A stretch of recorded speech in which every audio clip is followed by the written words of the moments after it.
Bien, bonjour à tous. Bienvenue dans cette vidéo qui va reprendre la correction que l'on avait amorcée ensemble de l'exercice de conception d'une DVD Tech. Donc, je ne vais pas revenir sur tout ce qu'on avait vu déjà ensemble en face à face et je vais du coup me rendre directement à la diapositive 10 pour reprendre à peu près là où on s'était arrêté avec chacun des groupes.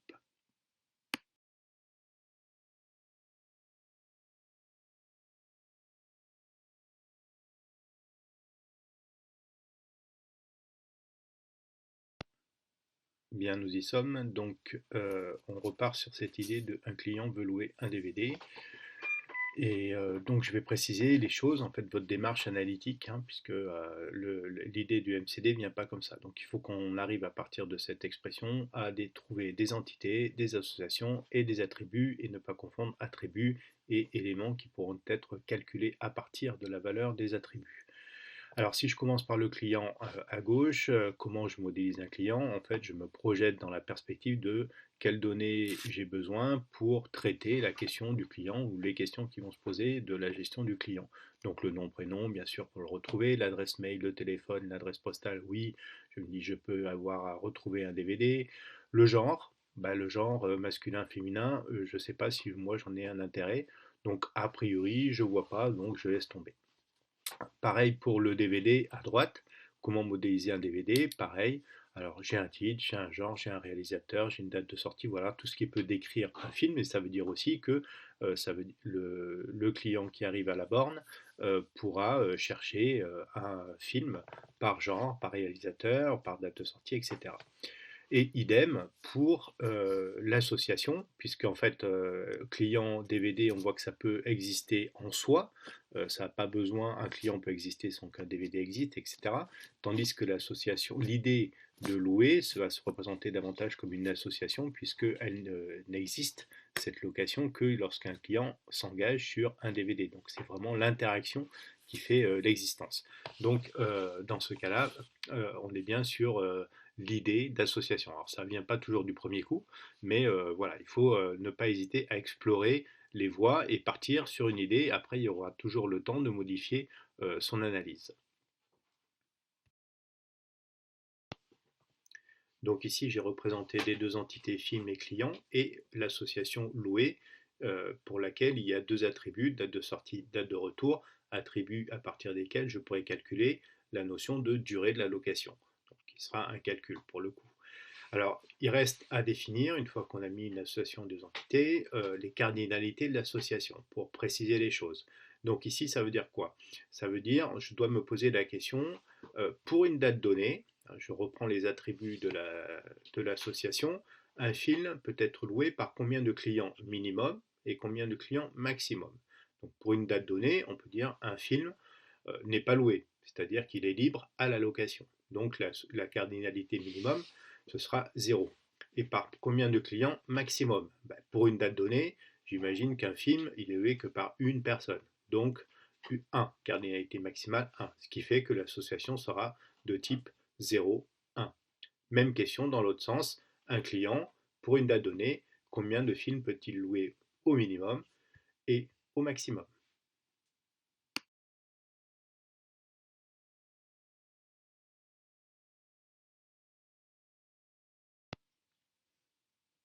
Je continue maintenant mon processus d'analyse en revenant sur la question des entités. C'est-à-dire que tout à l'heure, j'avais dit qu'un film pouvait être décrit par un acteur, un genre, un réalisateur. Mais en fait, quand on réfléchit, un réalisateur, en fait, ça existe en soi. Et parfois, il est mobilisé pour un film. Un acteur, c'est la même chose. Ça existe en soi. Parfois, il est mobilisé pour un film. Et un genre, idem. Donc en fait, ça veut dire que j'étais parti sur l'idée que ça pouvait être des attributs, ça décrivait un film, mais après réflexion, je me dis que en fait, c'est plutôt des entités qui vont être associées à l'entité film. Donc tout ça pour éviter encore une fois l'idée de redondance, hein, puisque on imagine que si c'était pas pensé comme ça, chaque film serait décrit donc par un acteur ou par un réalisateur, et ce réalisateur, par exemple Stanley Kubrick, pour un film, eh bien, il faudrait que je indique Stanley Kubrick dans tous les films auxquels il participe. Et donc, ça créerait une redondance dans le système. Donc, typiquement, ce ne sont pas des attributs, les objets acteurs, genre et réalisateurs, ça devient des entités. Voilà, ça fait partie de la première étape de l'analyse. Maintenant, il reste du coup à les associer en définissant leur cardinalité à l'entité film. Là, c'est à vous de jouer.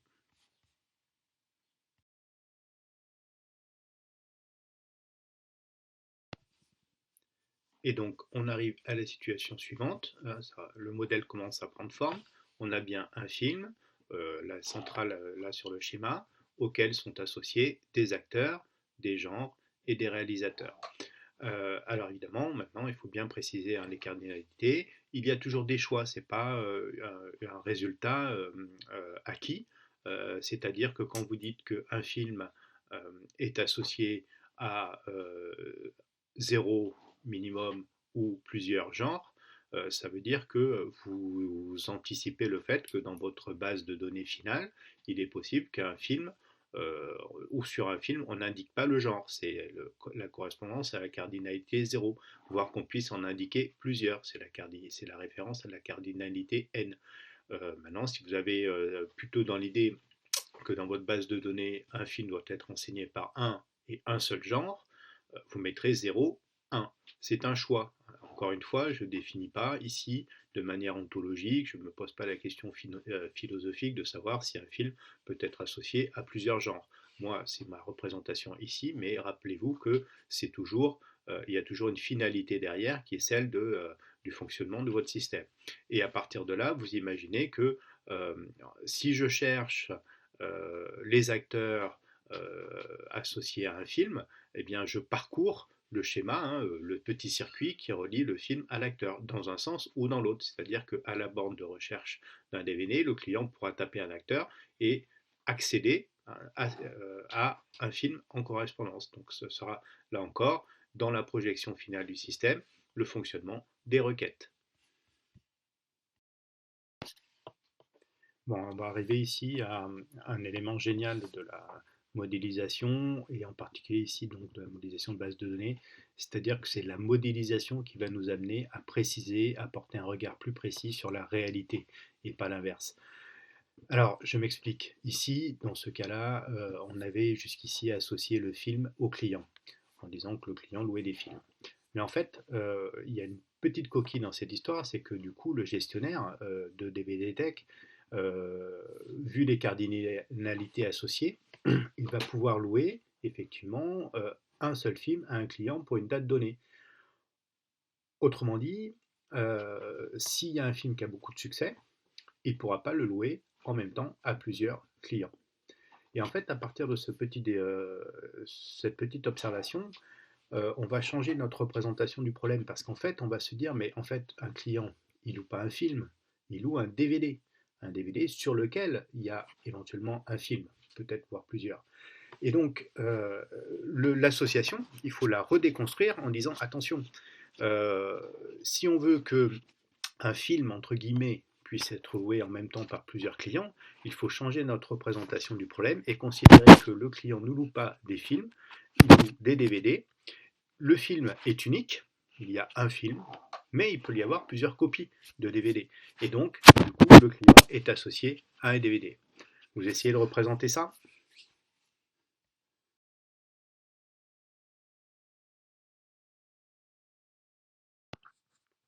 Et nous avons au final un très beau schéma, c'est-à-dire un MCD qui représente la totalité de notre problème de DVD Tech. Donc on est parti d'un système, on va dire, naturel, qui fonctionne dans la vraie vie, avec plein de règles implicites de fonctionnement, certaines qui vous semblent évidentes, d'autres qu'en fait l'exercice de modélisation nous a demandé de préciser.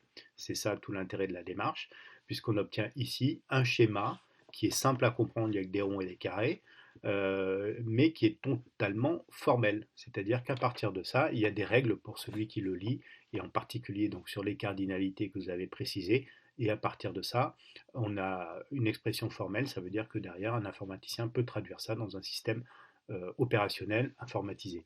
Donc ça, c'est le principal avantage.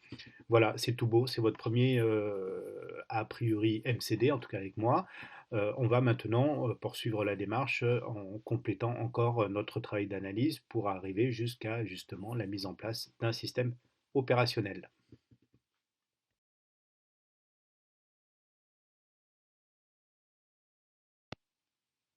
Donc pour aller plus loin, je vais vous reprendre ce schéma présenté en début de TD. Donc ici, en fait, le MCD, je vous rappelle, est complètement sur la gauche. C'est la représentation formelle dans le sens d'un modèle conceptuel. Il nous a permis de traduire la réalité en système formel. Maintenant, qu'est-ce qu'on fait de ce système formel? Eh bien, nous, on a l'intention de déployer un système d'information. Et donc, on va passer d'un système conceptuel à un système logique. Ce système logique, pour nous, dans cette perspective de système d'information, de base de données, on va le traduire en modèle relationnel, parce que c'est lui qui se prête le mieux à notre type de traitement envisagé. On pourrait imaginer d'autres traitements pour lesquels, du coup, ce ne seraient pas les systèmes relationnels qui seraient les plus efficaces.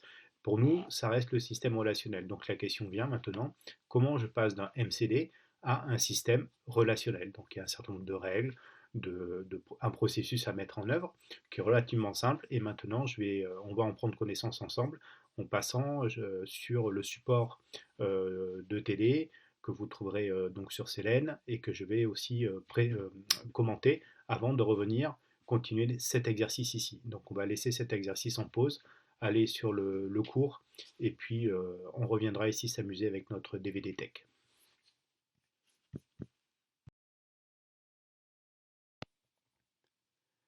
Alors reprenons cet exercice, j'ai donc appliqué les règles de typage des associations en fonction des cardinalités qui relient chacune d'elles à chacune des entités. Donc à chaque fois, il n'y a pas 50 solutions, hein. Si je prends l'association entre film et acteur, effectivement, on peut lire ça comme ça. Un acteur est associé à zéro ou plusieurs films dans ma base, hein, ça veut être toujours pareil, hein, ça ne veut pas dire qu'un acteur n'a jamais joué dans un film, pour le zéro en tout cas. Donc, ou un acteur est associé à plusieurs films. Inversement, un film peut référencer plusieurs acteurs ou zéro acteur. Donc, l'association sera de type NN, ça veut dire qu'in fine, on aura une nouvelle table dans laquelle il y aura un ID film, un ID acteur et toutes les correspondances possibles. Exactement les mêmes choses pour tous les autres cas que je vous laisse un peu observer avant de passer à la diapositive suivante.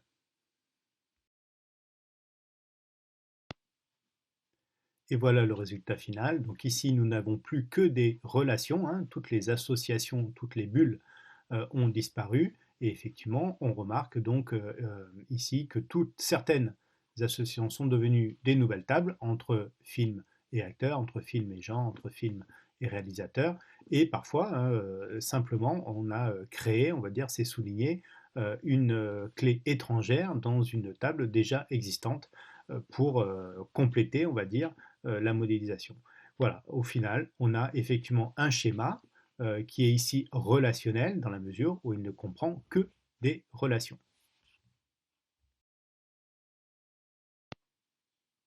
Juste une autre façon de représenter les choses, parfois ça semble plus clair à certains d'entre vous, mais c'est pareil, hein, ça reste le schéma relationnel de la base de données. Au final, tout ça, ça se traduit en SQL, hein, le seul langage accepté dans le champ des bases de données. Donc le premier extrait sur votre gauche vous précise la syntaxe de création des tables. Rien de particulier, hein, il n'y a rien à apprendre par cœur, c'est juste comprendre qu'il n'y a vraiment aucune difficulté particulière. Création des tables, donc create table et puis tous les paramètres qui précisent la nature des attributs. Vous voyez en particulier le type de données référencé. Et puis en bas, en fait, un complément d'ordre SQL qui précise la mise en place des clés primaires et des clés étrangères. Là aussi, pour votre culture, hein, et vous faire comprendre qu'il n'y a rien de très très difficile. Il faut connaître la syntaxe, mais voilà, quand on est habitué à la faire, ce n'est pas une difficulté en soi.